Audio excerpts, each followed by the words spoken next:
When Keanu Reeves entered the studio, the crowd stood like waves pulled by a quiet moon. He didn't flash a big smile, didn't raise both hands like most celebrities. Just a calm nod, a soft wave, and a gaze that seemed to see more than just the cameras. Jimmy Kimmel greeted him with his usual grin, that TV-polished smile that had sold a million jokes. "We've got a legend tonight," he told the audience. "A man who's basically a modern monk with better hair and a black belt." Laughter echoed. Keanu sat down. He wasn't laughing, but he wasn't cold either. Just present. Fully. "What's this new project?" Jimmy asked, flipping his cue cards casually. Keanu glanced at the floor for a second, then met Jimmy's eyes. "It's a documentary," he said, "about the spaces people avoid. Faith, grief, the kind of things we don't say out loud." Jimmy raised a brow, smirking slightly. "So, no explosions this time?" "Not the visible kind," Keanu said.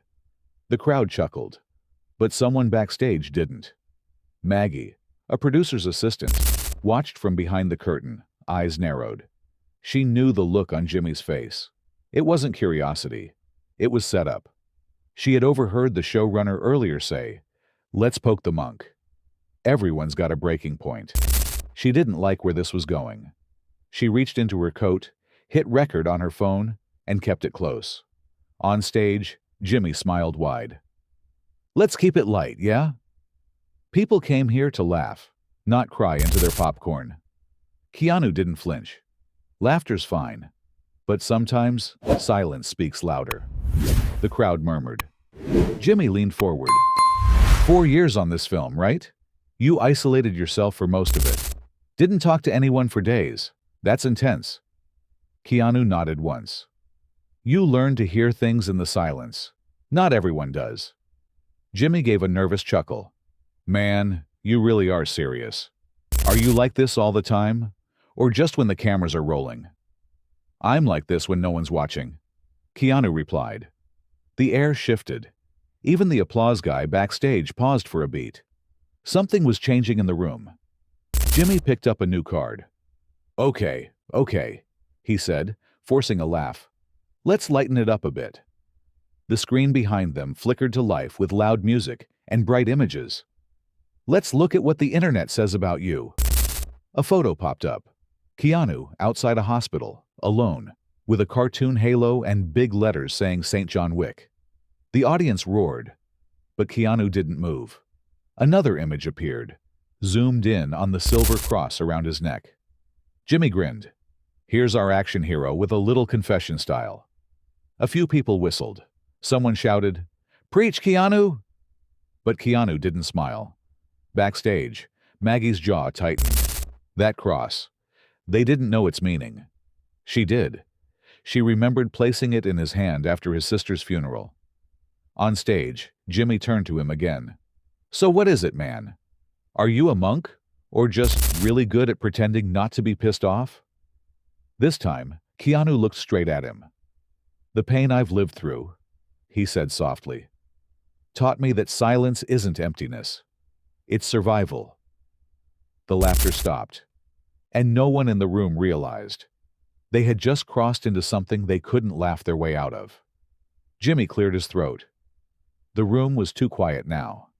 He flipped to the next card, his hands not as steady as before. All right, he said with forced energy. We pulled some memes, just for fun. Let's get a few laughs, yeah? The screen flashed another image. This one was edited. Keanu holding flowers outside a church, except his face had been distorted into a cartoon, and bold letters across the top read, Sad Keanu strikes again. The crowd laughed. Keanu blinked once. Jimmy turned to him, still smiling. Come on, man. Even you gotta laugh at that. You've basically become an internet saint. But Keanu leaned forward slightly, voice even. That photo was taken the day after we buried my daughter. The silence that followed wasn't just quiet. It was cold, heavy. Jimmy's mouth opened, but no words came. The crowd, unsure, began fidgeting. A few people looked away. Some lowered their phones. One woman in the front row covered her mouth. Keanu leaned back slowly. You asked for something real, he said. That's real. Maggie, still backstage, stared at the monitor. Her phone trembled slightly in her hand. She knew this wasn't just a bad segment anymore. This was something else. Jimmy tried to recover. Look, man, I wasn't trying to hit a nerve. You didn't hit a nerve, Keanu interrupted calmly.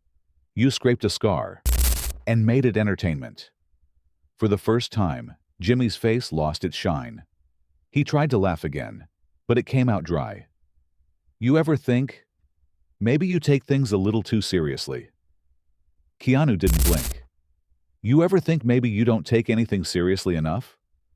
A few people in the audience clapped, uncertain, hesitant, but it started something. Like a tide changing direction. Jimmy sat back, his smile thinning. Okay, well, we've got a fun segment planned. You know the game. True or false, Keanu edition. The screen flashed again. Bright colors, cheesy music, big letters. True or false, Keanu reveals all. Jimmy chuckled, turning to him. Let's play. But Keanu didn't move. This isn't why I came here. Jimmy looked confused. Sorry, what? I came to talk about meaning, not be turned into a meme. The audience stilled again. Jimmy tried to push through. Okay, so you're serious. We get it. But people want entertainment, man. They don't want therapy. Keanu leaned forward, voice steady but sharp. Maybe what they want is someone to say what matters. Jimmy stared at him, caught off guard.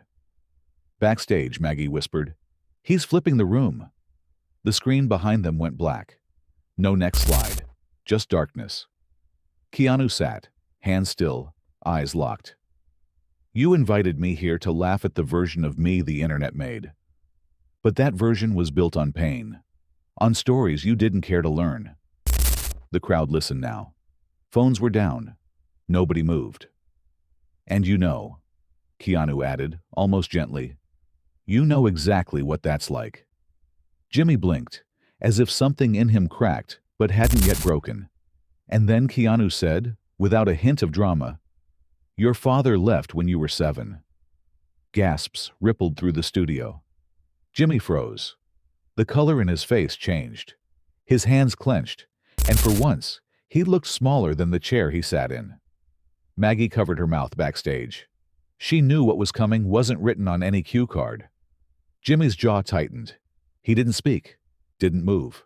His fingers hovered near the edge of his cue cards, but he wasn't reaching for them anymore. He was holding on to something invisible, something slipping fast. Keanu's voice didn't rise. It stayed calm. Director, you said once in an interview that silence in your house was worse than yelling, that you got louder so no one could hear how scared you were inside. The crowd was completely still. No shifting, no whispers, just breathing. Jimmy blinked. You watched that? I listened, Keanu said. Jimmy tried to smile, but it broke halfway through. Man, you came here to do this? To flip the whole thing on me? No, Keanu replied.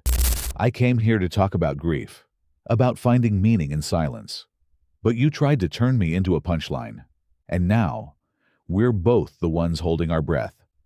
A pause. Then Jimmy laughed, a sharp, defensive sound. You think you're better than me because you speak softly and quote poets. Keanu's eyes didn't waver. I think I've felt pain and decided not to pass it on. The weight of that sentence landed hard. Someone in the back whispered, damn. The audience wasn't watching a celebrity anymore. They were watching a reckoning. Jimmy leaned forward, frustration flaring. You think this is depth? Whispering and looking at the floor like you're some saint? That's not humility, Keanu. That's ego in disguise. Keanu tilted his head slightly.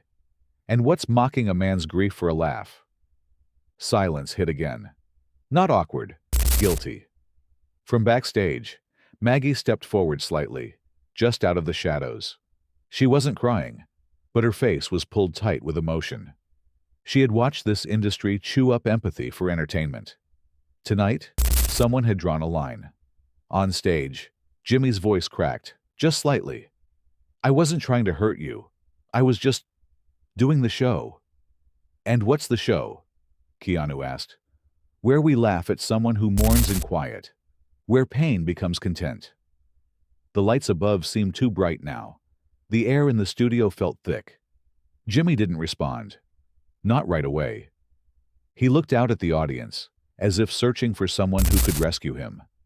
But the crowd wasn't on his side anymore. They weren't angry, but they weren't laughing either. Keanu leaned forward, not with aggression, but understanding. You know what this is. You've been on the other side. You've heard them laugh at your truth. Jimmy's shoulders slumped. He nodded once, barely. Then, Keanu said it, quietly, but with enough force to shake the room. Tonight, you became the person who once made you feel small.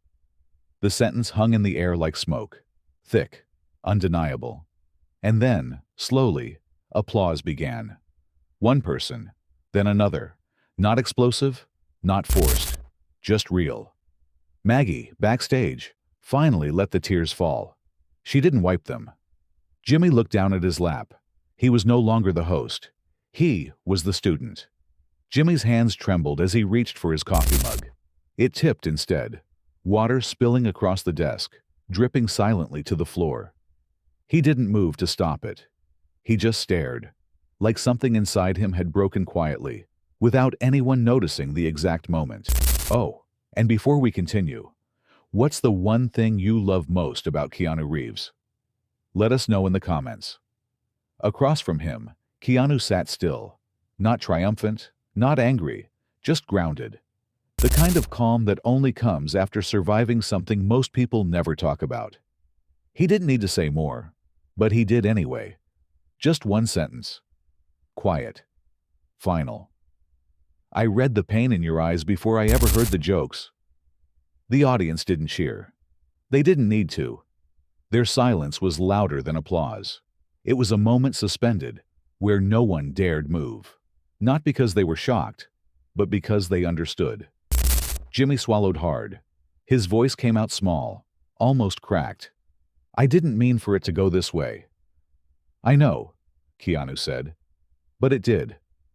The cue cards on Jimmy's desk were soaked now, ruined. He shoved them aside, ink smudging across his hands. His fingers shook. He looked out at the audience, then back to Keanu. I guess I was afraid people would stop laughing if I ever got real. Keanu gave a faint nod. And now you know, they don't need to laugh to listen. The screen behind them, once flashing colors and jokes, now sat black. No graphics, no memes, just a quiet shadow on the wall. And then Keanu stood up. He didn't storm out, didn't make a show of anything. He just rose, slow and calm, like someone stepping out of a long, difficult memory. He turned toward the audience, not to wave, not to smile, just to see them, really see them. Maggie appeared at the edge of the stage. The security guard beside her looked at her for a cue, but she shook her head. Let him go, she said, soft but clear. On his own terms. Keanu paused at the edge of the lights. He looked across the crowd and said, Thank you for listening. Not to me, but to what matters. And the audience rose. Not for spectacle, not for show. It was the kind of standing ovation that doesn't sound like praise. It sounds like acknowledgement. Jimmy remained seated. His face didn't hold embarrassment anymore. Just reflection. For the first time, he looked less like a performer and more like a man trying to find his way back to something he forgot. Keanu walked off stage. No cue, no music, no spotlight following him. Just silence. But that silence was earned. By the time he stepped outside, the streetlights cast long, quiet shadows across the pavement. Maggie followed behind, phone in hand. She handed it to him. You should see this, she said. Keanu looked at the screen. A video clip had already reached over 1 million views. The headline read, Keanu walks off Kimmel. Grace under fire goes viral. He stared at it for a moment, then gave a small breath. Not quite a laugh, but something close. "Maybe," he said, sliding the phone into his pocket. "They're finally listening."